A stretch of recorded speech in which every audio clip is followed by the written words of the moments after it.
उदयपुरको गाईघाट बजार यो तल देखिएको पुल चाहिँ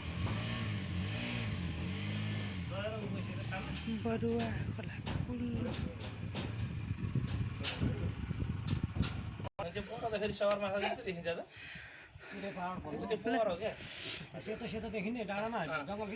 यो ठाउँमा आइपुग्दा कस्तो लागेको छ योजना म्यामलाई? रमाइलो लागेको छ है। हाम्रो तिलक सर, उदीप सर, कस्तो महसुस भइरहेछ यो गर्मीमा यो डाँडो आइपुग्दा?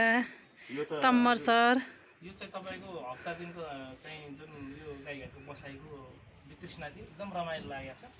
यतिको शीतल हुने ठाउँ पनि घरको वातावरण छ। अब सायद खानासाना यतै खाएर बेलुका चाहिँ सुत्न यहीँ आउनु पर्ला जस्तो मच्छरले खाएको र हैन यो गर्मीले भरे चाहिँ यतै आउनु पर्ला जस्तो म चाहिँ। तपाईँ मात्रै आउनुहोस्। धन्यवाद सर। यता हाम्रो हुनुहुन्छ तिलक के अरे डुक्रा सर अनि अर्जुन सर। High sir. आधी गाला मात्रै देखियो भाइ। हाई हाई भन्नुभयो, गाला मात्रै देखियो भाइ।